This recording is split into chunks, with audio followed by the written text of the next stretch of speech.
Good morning, Facebook. We have a special treat today.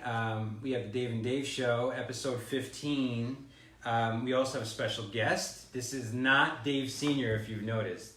Same haircut, right? Mm-hmm. We have Jim Fong here today, co-hosting with me. My father is on vacation. Where's he at? Carlsbad. Oh, nice. I was there. I have a little bit. I got a little color. No, a little bit. I need to be there longer to turn full. Then I speak. I got to be careful, but I get that really Italian comes out in me. So why are we going Facebook Live today for everybody rather than just the Nest? I read an article today in Inman. I know you read it, right? I just read it right now, yeah. Right. And it's referencing, first let's talk about the topic. The topic today is the bill is coming due in the real estate industry. So in my warrior group, Jim did the warrior group. I sucked into that a little bit, right? In my warrior group, yes. One of my mentors, Garrett J. White, loves to say that you have to pay the piper. Yes. You have to pay the piper because the bill's coming due, right? And yes. So basically what he's saying is, after a while, you're going to have to face the facts and what's going on. So if there's systemic issues in anything, sooner or later, you're going to have to deal with it, right? Whether it's in your health or whether it's in your industry. So what I mean by that is there's some issues in our industry. There are. And sooner or later, we're going to have to pay the piper. And I think we're paying right now. Yeah, I think we're paying right now for sure. Yeah. So we will be discussing the Inman News article today referencing the National Association of REALTORS 2017 survey that shared a ton of statistics. One being that would you have thought the average salary of realtors, before you saw what it is, what would you have thought it would have been? Higher or lower than? It's $39,800, the average salary of a real estate agent. I mean, I think it's just because I know these numbers a lot. It's actually higher, but I think for the general public, I think it's much lower than what. Yeah, we're all millionaires. We're all on Bravo, HGTV, right? BMWs and Mercedes. Exactly, popping collars. Exactly. So I want to talk about this article because I have some very strong opinions on why this is happening. Right off the bat, Jim, why do you think, let's read a little bit the article to everybody here. So the article is on Inman. Now keep in mind, I always talk about I don't want to call it the tension, but the range of Inman News and the range of NAR, yes, right? So on one side you have the most conservative entity out there, right? NAR, which in all fairness, I got a lot of friends there. As you know, I'm a past president of a local association, been on state, been on national committees. So I love them, but they're a huge ship and they don't move fast enough, right? Right. And then all the way over here, you have Inman, which loves to sensationalize things, right? Loves the drama. Correct. But I think there's a need for Inman too to keep things honest. It's just, they're definitely at the two polar opposites of their opinions. So exactly. So we like to go. Jim and I have extensive talks. We go to lunch at least a couple times a month, and Jim and I, we have the same. We did our leadership together. We did, and our personality profiles were exactly the same. Exactly. We were trying to. Anyway, we both like to look at things from both perspectives. Right. I think NAR is kind of how do you say it? It's very kind of like good old boy politics, right? And then Inman is kind of like the like you said, they're like the almost anti-establishment news style. So yeah. And that's the thing. Just like in politics, which we're not going to get into, usually the right answer is in the middle, right? So with this, I believe that they both have good points. But what I wanted to jump into is, so the start of the article is, rising home prices don't necessarily make for rising income. And that's a perception is the prices go up, the commissions go up, and realtors make more money. But when the market is good, and this is where I start veering from NAR's take, when the market goes up, what happens? Do agents leave the industry, or they come in and... No, everybody thinks about getting their real estate license. I'm sure you get this a lot too, but I have so many people texting me or calling me saying, Jim, I hate my job. what about real estate? I was thinking about getting my license, right? And I'm like, well, I don't know if that's the right reason for you to get into real estate, really, right? That's what frustrates me so much. It's like the lowest common denominator. It's like nothing else is working in my life. Right. I'll just get a real estate license. Yeah, right. That's easy, so right? Easy. You work. I get to work when I want. Yeah. I get to drive a nice car, and I like houses. I like houses. That's my favorite one. Yeah. And that's nothing. Listen, I'm not trying to discourage you guys from being in real estate. I just want you to have a realistic view on what it takes, and we're going to jump into what it actually takes. But right off the bat, even in 2016, the median income was only $42,500. Yeah. $42,500. So it dropped 6% to $39,800. So at the same time, the median number of transactions fell to 11.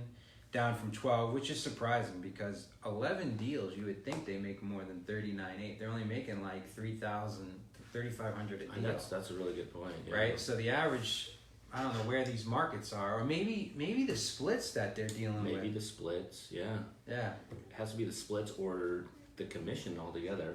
Yeah, that's a part of it too. Kind of been. Yeah. Yet another reason why being at 100% brokerage. Shameless plug right there. So at the same time, so that has dropped, and then this is even crazier. The median sales dropped from 1.9 million to 1.8. Now that's not in dollars they take in. That is like if you sell a $300,000 house 6 times, 300, then you sold 1.8 million. You didn't make 1.8 million. Right. You're probably on 1.8 million made about 35,000. Pretty much. Right. Yeah. So, and then for you guys who are not realtors, for everybody else, we're taking you behind the curtain, right? Yeah. Because what I love about Jim is, this is self-serving, is that he's just like me. No, is that he's very transparent and real. So Jim he's not hiding anything from you. So you don't mind if your friends and family are watching this. No. Yeah. Okay, so here's where we disagree. NAR attributed a drop in deals to ongoing shortages of homes for sale, saying that because there's limited inventory, that people are making less money. Now, here's where I disagree. I disagree because, and in part of this, they say that there's 1.3 million realtors in the nation, right? We have 14,000 realtors just in Las Vegas alone. Right. And in the whole state, about 17,000, which is crazy. When you take into Reno and everybody, they only have about 3,000 for the whole north, and we have 14,000. Wow. Isn't that nuts? So they said in the country of that 1.3 million, over 29%, so there's 30% of realtors nationwide are in the business less than 24 months. So not too surprised. Not surprised, I think, for most people, though, but that's 390,000. So almost 400,000 realtors nationwide out of 1.3 have only been in the business less than 24 months. So what happens is, because everyone thinks it's so easy to be a realtor, people jump in, boom, less than 24 months, 30% of them. And here's the stat, and this is one of the things to know if you're getting into real estate. What would you think, in 3 years, what percentage of realtors are still in the business after the first 3 years? I would say it had to be less than 20%. You are on point. Yeah. It's between, depending upon the statistics I've seen, between 80 to 87% are out of the business within 3 years. Not surprised. I've seen it as high as like almost 90. So talk about a failure rate, right? Easy to get in, hard to stay in. Right. And I believe that not that necessarily that the people coming in, it's not their fault. I believe that the threshold to get in is not high enough. I agree with that. I do agree with that because it's very easy to get a real estate license. I mean, you just take 90 hours, pass the test, and then get some business cards. But I'm not surprised with those statistics at all, too, because a lot of people, I think the misconception is that real estate is like a job, right?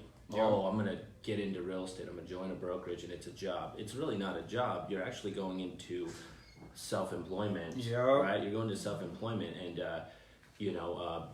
being, having the family background of being self-employed and things like that, we all know that new businesses, like only 10% make it. 9 out of 10 are gone Exactly. in the first So, 5 years. I think it's kind of real similar, right? Because you're starting a business, that is right? actually a great point. You're an entrepreneur, and Exactly.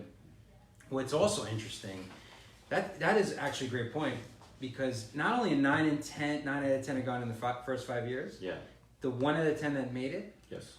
that 10%, 9 out of 10 of them are gone in the next 5 years. Jeez. Is that not insane? So even if you make it after Wow. the first 5 years, there's still a 90% chance you're not going to make it the next 5 years. I mean, there's people that, I mean, as the markets change, I've seen people come and go and just kill it in a certain market, and then when that market changes, they're gone too, right? Like, for example, like REO agents, like there's Gone. big time REO agents that are no longer in the business, right? So let's look at some comments we got here. Pay the Piper, Julie Youngblood, good to see you, hon. Julie. George Papora, also trimodal. Oh, like yes, us. yes. Me and Georgia, the same too. Yes. Paulina said, at the summit last week, Tom Ferry said out of 1.3 million agents, only 3% sell more than 24 properties in a year. It's crazy. That's insane. So we also have a couple other people on. Yeah. Let's jump back to the article and see some other takes. So here's where the numbers get even worse for rentals. Okay. Out of that 39,800, when you start talking about taxes and expenses, Oh, geez. it drops to $18,680, which I am no economist, but I think that is less than a living wage, isn't that? That could be less than not minimum wage, but some states are going up to $15 an hour. That may be less than $15 an hour. $15 an hour is $30,000 a year. So Wow, look at that! That's why I'm here now. That's insane. That's crazy. 18,000 is that's the average after taxes and expenses. So you're figuring $1,500 take home a month. Right. Which for most people, that's $1,500 is their rent or payment on their house alone. Easily. Right. So to get a little controversial, last couple weeks ago, someone posted on Facebook how it was awesome that 300 new agents were inducted into our association last month. Now, I was present last year, and I did all these inductions. Sure. Right? And I was kind of hard on them. I tried to inspire them by lighting a fire under their ass. Sure. Right? Sure. And I'm like, 85% of you are going to be gone in 3 years. Here's my challenge to you. That's how you motivated them? I was like, who in here is going to be the 1.5 or 2 out of 10 people that are still going to be here? Because I know if I was sitting there, I'd want that, throw down the gauntlet. Right. Tell me realistically what's going to happen, and I'd be like, it's going to be me. You know what I mean? And Jim and I have gone through a lot of things together. We've been to Tony Robbins together. We've done Warrior, right? A lot of things. Yes. And in a lot of these motivational type things, or even if you've played sports or anything like that, people either respond to the challenge, the time under tension, or they fold. Right. And there's nothing wrong with people who are like, you know what, this is not for me. This is a gift. I'm going to go a different thing. Right. But sometimes people need some leverage. They need some, even if it's a gentle push into the deep end of the pool. Yes. To kind of rise up. Right. So I said to them all the time, I was like, the worst agent in this room, the worst agent at Urban Nest, the worst agent, the 14,000th agent in our industry represents you and represents me. True. Right? True. Because when people are like, realtors are used car salesmen. Yes. Because we have all these people running around doing real estate that maybe don't have any accountability. Right. I was like, you're responsible for all of our reputation. This is true. Right? Yeah. So I wanted to be like, it should be an honor to be a realtor. I also used to joke too, you're getting married to GOBAR today, because it was like, have you done orientation when you put your hand in? Yeah, definitely. So anyway, back to my original point. The person was like, it was great inducting these 300 agents, and I was like, listen, within 3 years, 240 of them are not going to be in there anymore, and they're going to be Uber drivers. I was or Lyft, sorry. And a little hater came at me, and he was like, why are you being, you know, so mean to new agents and so mean to Uber drivers. And I didn't even take the time, you know, to hug my hater, like the book, you hug your haters, right? Yeah. Because I was like, I don't want to get into one of those Facebook's ridiculous, Sure. you know, scuffles. But here's the thing: it wasn't a shot at at newer agents, and it really wasn't Or drivers. Or drivers. Yeah, because what I was saying is, if you're not making 30 grand or 18 if you're grand, making 18 grand, you're making less than a driver. You're making less. You'd be better off being a driver. You get more return on your investment. You get to work whenever you want to work. Doing it exactly. So it was just a realistic thing. Like, I mean, just if you're gonna do something, do the best you can at it. Sure. And you know, my frustration level sometimes rises because there's only so much we could do. Sure. Right. You're responsible for what, about 60 to 80 transaction sides a year? Yes. Maybe even more, right? Yeah. So hopefully more, right? So out of the 40, so there's about 40,000 transactions that happen a year on average. Sure. Right. Mm-hmm. So there's always two sides to the transaction. So that means there's buy and sell. Yeah. Right. There's 80,000 transactions. Sure. Sides. Then there's probably another 10,000 new homes. That's another, we don't do both sides. The builders do one side. Right. So that's about 90-something thousand transactions. And then sprinkle in some rentals and blah, blah, blah, blah. You really have over 100,000 opportunities to do business. Right. Now, you doing great business, you control 100 of those. So you're a drop in the bucket. You can only, right? Yeah. Even my father and I, at our company, let's say we're on track to do about 2,600 transactions this year, right? Maybe a little bit more. Sure. Still, drop in the bucket. That's 2.6% of the market, 3% of the market, right? There's like, what, over 4,000 closings a month already, right? Yeah, exactly. Yeah, so I mean, to put it in perspective, yeah. 40,000, 45,000 transactions a year. Yep. So my frustration is that we all need to realize we're in it together. The threshold, the barrier, the raising the bar, whatever you want to call it, needs to be higher. So there's a little bit of a point there of, guess what? We have to hold each other accountable across the board. And if you don't like it, then don't be part of the 83% or 85% that don't make it. Now, there's a great point in here where it says, go figure, realtors overall worked a median 40 hours per week last year. So if you're getting into business not to work a 40-hour work week, good luck. Sales agents, all the members reporting working between 40 and 45. Realtors who worked less than 20 hours a week had a median gross income of $8,930. Realtors who worked 60 hours or more had a median gross income of $102,630. That makes sense. Not surprising. I'm not surprised, yeah. But what do realtors think when they get it? What do people think when they get into real estate? Yeah, I'll work when I want. Work when I want. I'll work when I want, yeah. You work when they want you to work. Let me tell you something about Jim in our Southwest office. Yeah. If I go in there at 5:30 to check on something, guess who's there? Jim. Right? I mean, you work hard. I work, yes, every day. But he is 3-4 times. I mean, I don't want to give all your personal information, but he is so far over the median. And what kind of operation do you got? I mean, you're like an entrepreneur underneath an entrepreneur, right? I am. We have 6 agents on our team. I got a full-time admin. I got a transaction coordinator, and 2 offices. 2 offices, right? I mean, Jim has an establishment under our establishment, but the results show. It's like you almost got to work, right? I mean, when you look at that, it's like, you know, if you work less than 20 hours a week, you make $8,000, right? Mm-hmm. But going to 60 hours a week, you make over $100,000, right? Which, so you work 3 times the amount, and then you make 12 times the amount. Exactly, right? That's some good compounding, huh? Right. I'll take it. Yeah. So I like that. So then some other statistics, which I didn't think that were groundbreaking. Realtors are mainly women and getting slightly older.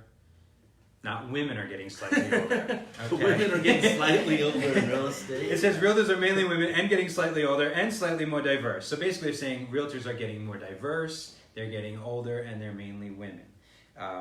Nearly 2/3 of realtors were female. So that was interesting. I thought that was changing, though. I thought it was like more men were getting into the business, right? that it is, it's still super aggressive towards the owners being male. Right, agents being females. Agent being female, managers being male. So there's some changes that need to be made there. Right.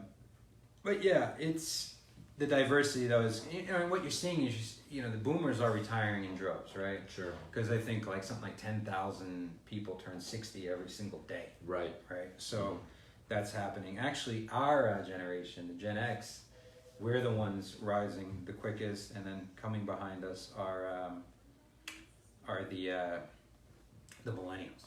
So we're stuck in between the two biggest generations out there. Yes. Right. Okay. So let's dive a little bit more into this, and this is where NAR, my buddies from NAR, are going to get mad at me. I decided this year. Yeah. That I was going to run for president of the state, right? Mm-hmm. I was going to go follow my father's footsteps, and I'm done with my GLBAR requirement, and I stopped. Right. Because what I was seeing at all levels, the local, the state, and national, is that these associations, in my opinion, are too focused on growing membership, right, than growing the members they have.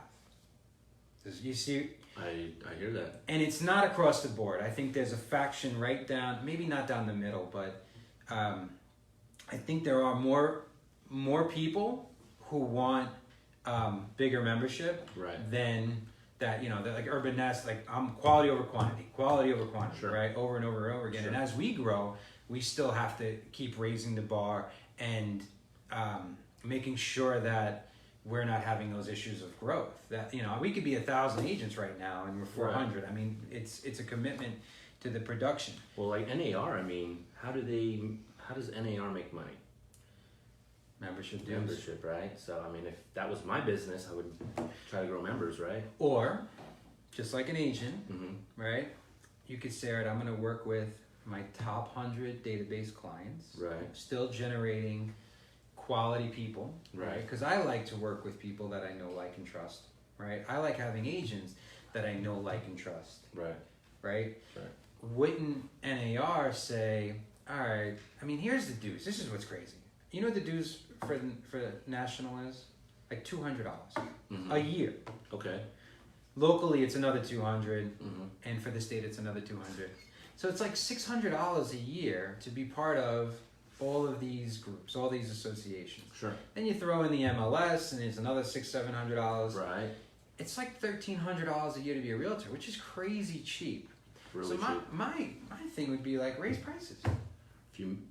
That's true. To offset having to go quantity, might as well just price more. Yeah. So I'm a super socially liberal person. So this isn't something like we're trying to like push people out. Right. This isn't like, if you can't afford it. But I think, I read this, or maybe it was a Garrett thing, and I'll pull it up. Garrett White, again, my mentor, I listen to him all the time. But this was interesting, and I think you'll appreciate this. If you make a $100 investment in something, you then make only a $100 commitment, right? If you make a $10,000 investment in something, you then make a $10,000 commitment. So the higher the level, so basically the economic commitment directly reflects a person's emotional commitment. It's a very interesting thing. So the more it becomes, and this is like for instance, we go to the Tony Robbins thing, right? It's expensive to go to these things. Right. But if you pay a lot, the chances of you not bailing out of the conference rise. Because why? You invested a lot of money. Yeah, you put money on it. Isn't that an interesting comment? Right? So I believe it's one of those things that the harder it is to obtain, the more you respect it. Do you agree with that? I think to a certain level, yeah, definitely. I mean, if the cost is higher, of course your commitment will be higher, but there are people that have lifetime fitness gym memberships that don't go either, though. True. So, that's a valid point. That was me for a long time. For a very long time. I just did my daily deposit. I was like, right. That's a great point. But people who want to become lawyers or doctors, they have to pay the piper. Time and money. Yeah. Time, money, commitment. right? Right. You know, unfortunately, to get a license to cut hair is way harder. It's like 900 hours. Yeah. So if I screw up your haircut, yes, well, your hair's probably going to grow back. It'll grow back, yeah. What if I screw up your purchase of your new home? Could be a big deal. It's going to be tougher, yeah. Yeah, exactly. Yeah. That's crazy, yeah. That always comes up, too, about how cosmetologists need to go through way more training and put in a lot more hours than real estate agents, right? I say it's always a three-pronged approach. Yeah. Raise the threshold of education. Yes. Right? Mm-hmm. Raise the threshold of money. Right. And make it, and then all the entities have to join up. Because it's not just, in all fairness to NAR and things like that, it's not just them. Because most of the time the state municipalities are the ones that come up with the requirements, believe it or not. So the state department, the state division of real estate is the one that comes up with what it takes, right? And they're the one who charge the licensing fees to be a realtor. Mm-hmm. So it would have to come from a state point as well. Because this is kind of controversial. It is, I guess. I mean, yeah, a lot of people don't realize that, we get our licenses from the state. Yeah. And then the Association of Realtors is just... to be a realtor. Yes. Which is supposed to be a higher level of commitment to code of ethics, cooperation, and things like that. Right. But that's just it's an extra membership due. Yeah, it's a but you almost have to have it to practice real estate. But even the state, they probably are looking at 14,000 realtors at I don't know a couple $100 for a renewal license goes into the general fund. Yes. Where they say, all right, rather than 14,000 realtors, maybe 8,000 realtors paying double. These are some of the things, or make them go through in Texas, it's like 600 hours to get your license.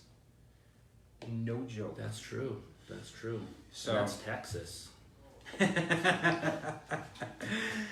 Okay, so my point with NAR, and one of the reasons why I didn't continue on was I didn't want, and I'm not saying it's forever, but I felt like we can make more of an impact from the company standpoint and educating realtors from an entrepreneurial way rather than through the political bureaucracy way.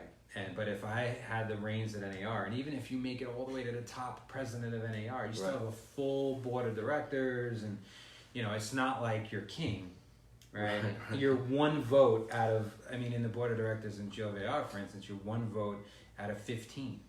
So your group needs to believe in you in order to get things done. Because you're not just going to be like, and I shall so I shall say, so it shall be done. Right. Not like that.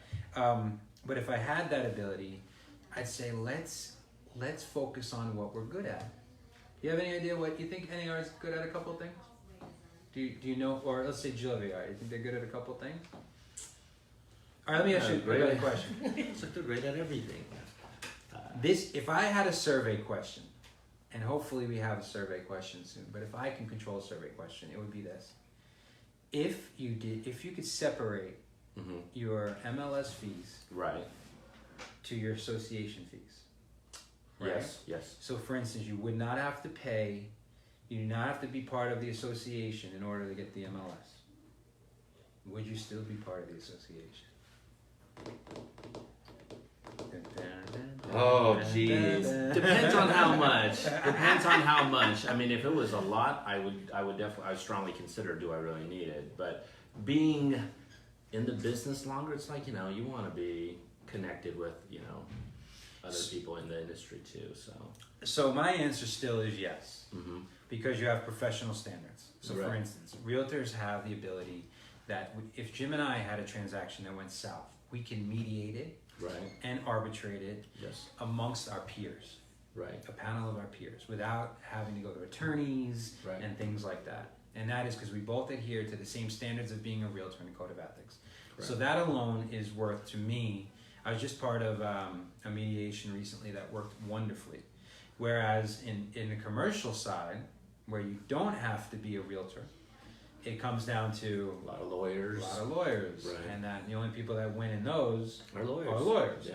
So that is one of the things that is good. Education, and then there's is good through the association. And then there's also cooperation between, like for instance, if I promised to pay Jim a commission on a listing that I have through my sellers, the MLS, there's rules that make sure he gets paid. Again, not necessarily in the commercial business. Like for instance, you can say you're going to pay me a commission and then you don't pay me. Exactly. Which is not good either. And then lastly is the political side. Now, I'm not a big fan of lobbyists. I don't think most people are. No. But NAR is the largest bipartisan association in the world. Yes. So when, for instance, regardless of what side of the tax reform you were on, the realtors got carve-outs that really protected not just realtors, but protected homeowners. And that's what I think people don't realize, is that when you donate $1,000 to the Realtor Protection Fund, and I donate it, that money's going to lobbyists that then go to fight the Congress and the Senate, right? Sure.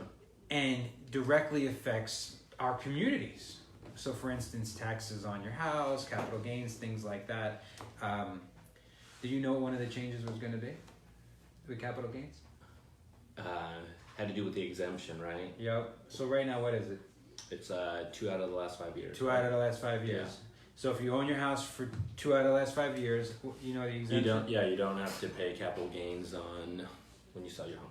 Up to? Is it like $500,000? $500,000 for 2 people, so $250,000 a person. Yep. Which is, how many things can you invest? So you get taxed on the money you make. Right. Then you invest it in a home. Right. And in a lot of cases, if you don't have the capital gains exemption, then when you sell your house, you get taxed again. So you're getting double taxed on your money, right? With this exemption, it's a huge exemption. So you get that break. So you can actually take that money and reinvest it again. Exactly. Well, they were going to change that to every 5 out of 8 years. Ooh. So you would have had to wait 5 years. 5 out of 8 years, yeah. Right? Yeah, average people stay in their home. It's like less than that. Less than 4 years, right? So although it is rising. Is it? It hit an all-time, not an all-time high, but it hit a high of like 7 years during the recession. The recession, right? Because people couldn't afford to move. But on average, it's less than 5 years.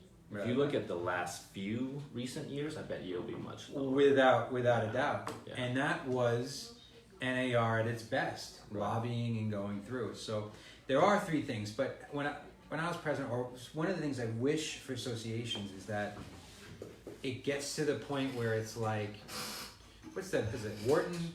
It's one of the best business schools, or Harvard, right? Yeah. Like it's so high that people are like, I have to be a part of the association. I have to be a realtor. Right. Because I don't think the general public out there knows the difference between a realtor and a real estate agent. No. They don't know that the little R is like a higher level of standard. No one knows that, yeah. And unfortunately, that's a problem. And that's where I think that we're missing the boat as an industry, right? So something that Tom Ferry says all the time, since one of our agents brought it up, was it would be wonderful if we only had 300,000 agents in the nation. Oh yeah, that'd be great, right? And it's not. It comes off as like, it's a greedy thing, because then you'd have them doing more business, and it's not. It's a quality of service for the group out there. I just believe it'd be easy to maintain and easier to go. So there's a lot of great stats. Let's see if we left anything off here on agent income. There were a couple things. I read this morning. I got so pumped up, and I was like, this is crazy. Oh, so here's a rundown of the expenses. So the average agent, this is the average, is spending over to like $3,500 a year in expenses to be a realtor. That's the average agent. $3,500? I know. What would you say you're spending? Like $120,000? The crazy thing is, like everything else, you got to spend money to make money. You do. I mean, do you mind sharing how much you invest in your business? I spend more than $3,500 a month on the business easily. So that's the reality. And for the public out there, when I was on TV a lot, and they say, well, how how do you recommend agents? I was like, you got to talk to at least 3 people, Yeah. minimum, right? Unless you just know somebody. You got to make sure they have experience and they're doing deals. If they're brand new, that's fine too. You got to make sure they're hooked up with the right team, with the right brokerage. You got to do your due diligence. And I don't believe that just going to Zillow or Yelp or anything like that is the way to go. All right, so Jim's a foodie. I guess. Yeah. Oh, what do you mean you guess? You're always checking in. Yeah. Me too. We like, when we go to lunch, I'm always like, pick something exotic, right? We've been in some interesting situations with that. Head cheese. Right? Oh, yes. Yeah. Or the gyro place that had no gyro.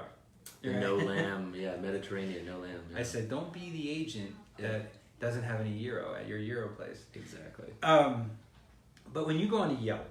Yes. And you see the reviews for your food places. Yes. What do you look for? What if they're all 4 stars? Is it 4 or 5? There's 5 total. Okay. Yeah. So if it's all 5 stars and all glowing recommendations, are you happy with that, or are you suspect? Suspect. Me too. I am. I don't trust it. Me neither. Yeah. Right? I don't. Yeah. It's like I feel like they just paid all the waiters and waitresses and everyone to just go on their friends. Right. To just, especially when they're like, oh, and this meal is especially well, and it's such a clean place, and I'm like, come on, right? Yeah. So I don't really trust reviews a lot. Right. I don't really trust the reviews on Zillow either, because Zillow, they don't require you. Now, don't get me wrong. If there's like 100 reviews, that's great. But I like seeing 1 and 2 star reviews. I don't know. I mean, that's what we all do, right? We when we read reviews, we find the low ones and read those ones, right? You know why I like seeing those? Why? I like seeing how the owner responded to them. Oh, if they respond, right? If they respond. Yeah. Because then to me there's context and there's realness to the whole thing. So my whole point is this: don't just rely on online. Now, would you trust more a Yelp review or talking to me? I'll trust you. Of course, yeah, I'll trust right? you. I'd be like, you gotta try. Yeah. Which is the one we like better? Is it Kim? Which one? The Vietnamese one. Pho Kim Long we like better than Pho Kim Do? Or is it the other way around? I'm a big... I guess I don't like Kim Long at all, so... That's what I'm saying. So we like Kim Do better, right? Kim Do much better, But if you went online... Kim Long is like all 5 stars, right? It's a spot, right? Great point right there. So what I'm saying is, read the reviews, but make sure you speak to friends. Or even go on the social media. Now, if you go on to social media and you say, I need a realtor, you may get like 100 realtors. Like, it's like being the only pretty girl at a bar, right? It's like, how you doing, right? It's like, you want a drink? You want a drink? Yeah. What are those 2 guys, night at Roxbury, right? But, reach out to your trusted friends, whether it be through social media or just talking to them, and see who they recommend too. Because word of mouth, even in 2018, right? I believe. So even when I go online and I'm like, I need a great dentist, right? And everyone and their mother posts, there's like 50 comments. Sure.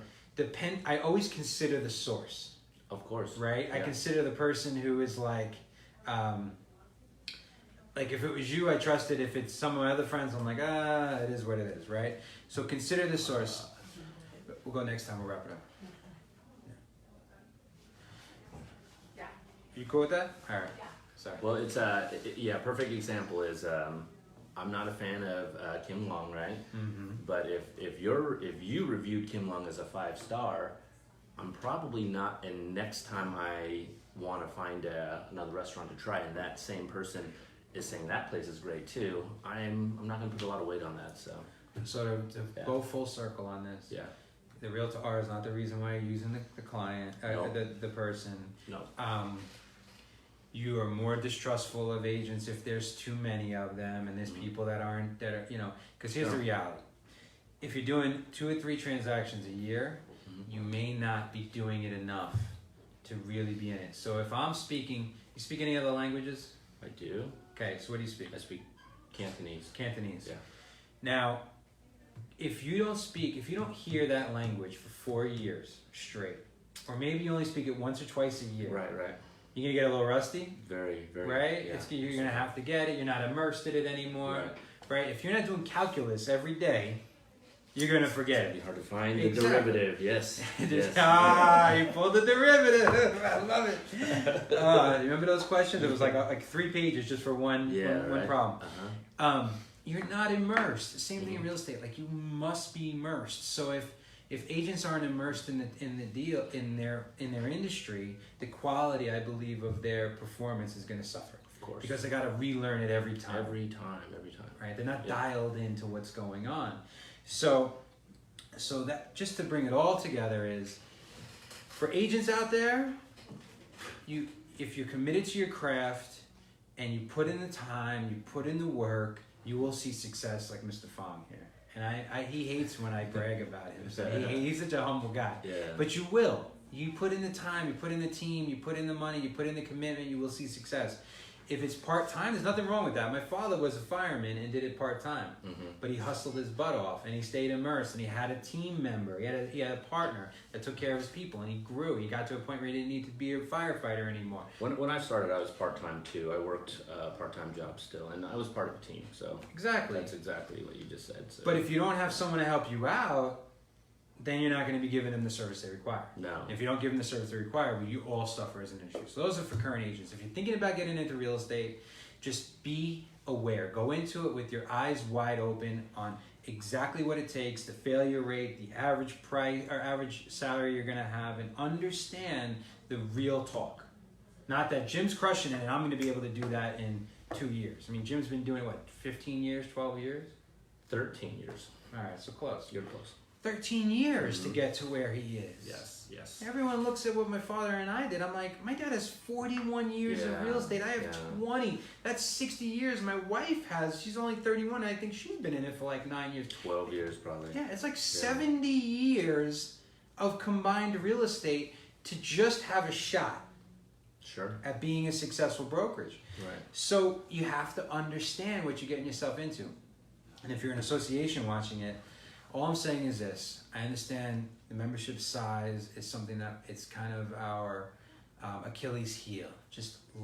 I'm on my way out, so I'm going to be relevant in that point. But just please focus on making the existing people better as the first priority, rather than the first priority being more people, more people, more people. And I believe that's pretty much where we're at. Any parting shots for you today? I mean, I'm just wondering, when do you think people are going to stop rushing out to get their real estate license? When the market changes. Yeah.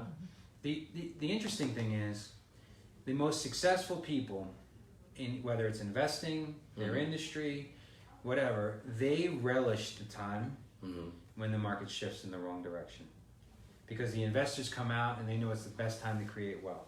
The agents that are still here, they realize that, I think we dropped to 8,500 realtors or 9,000 realtors in the recession, and they know that people are like, I'll just do this part-time or it's easy money. Right. They realize it's not and they drop out. Sure. Right?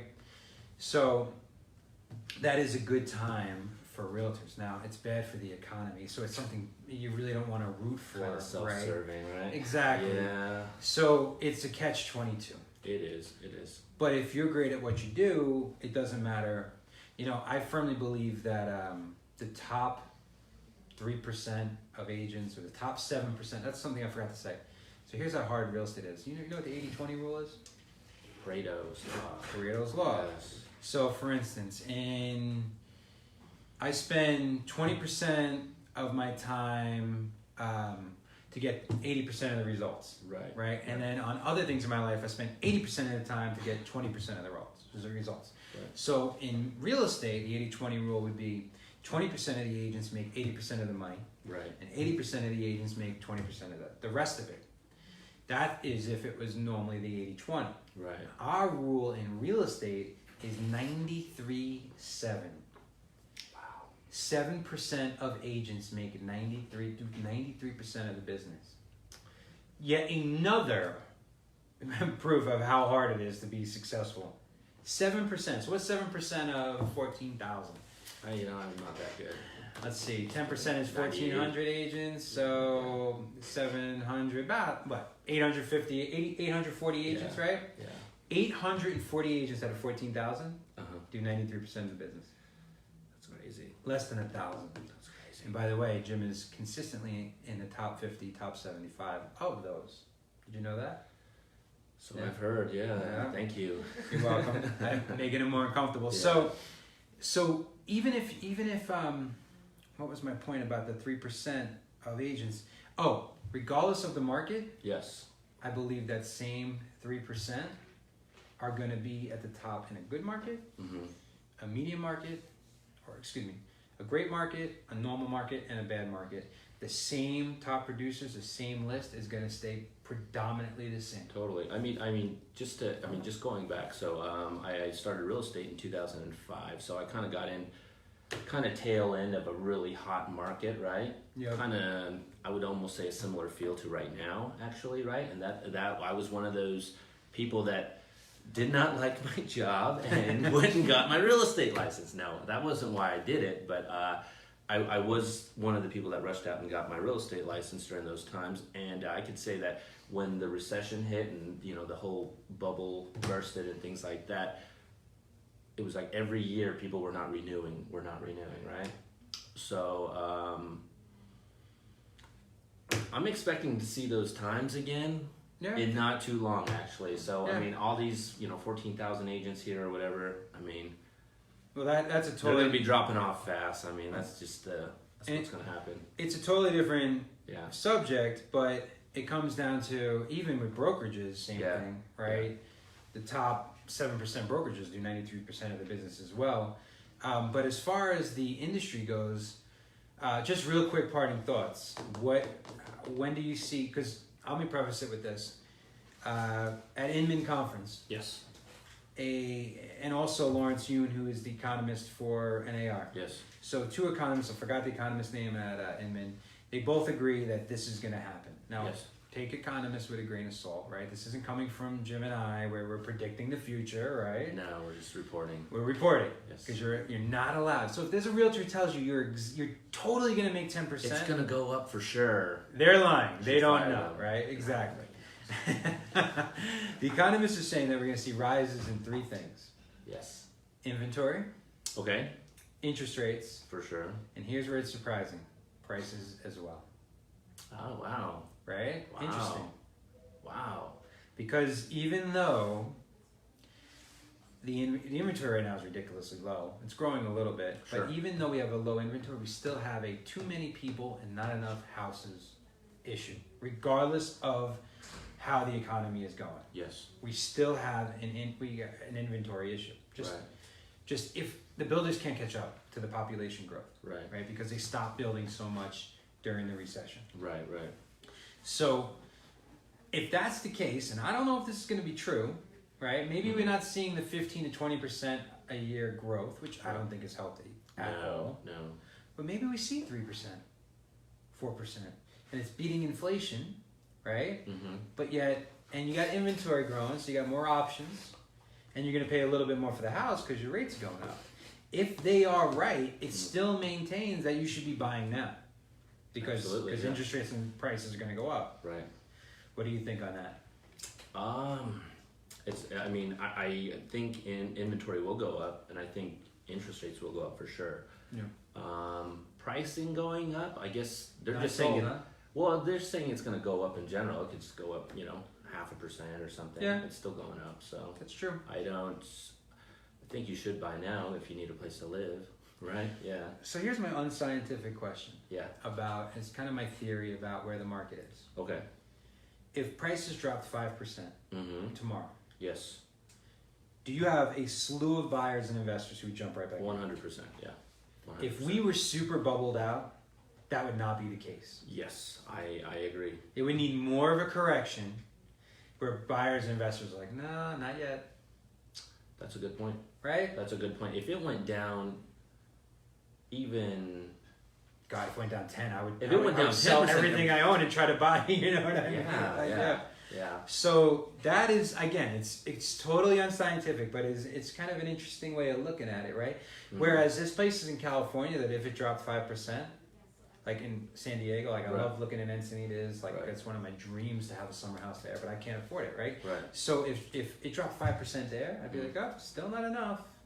for me. Still not enough for you to go by. Because I think the coasts are overvalued. Sure. Right, and then maybe there's areas in Vegas that are little pockets of new homes, maybe that are overvalued. That are a little overvalued, potentially. But even then, they're still getting the prices, right? Sure, definitely. So, great way to bring it home, and that is it. My parting shot is this. I want to. I really want to leave you with a quote that I said. If you make $100 investment, then you make $100 commitment. If you make a $10,000 investment, you make a $10,000 commitment. And the point is, your economic commitment directly reflects a person's emotional investment. This cannot be, it's way too understated and it cannot be stated enough. How much you commit is based on what you're willing to do and give in a time, money, and what was the last one? Time, money, and commitment. Yeah.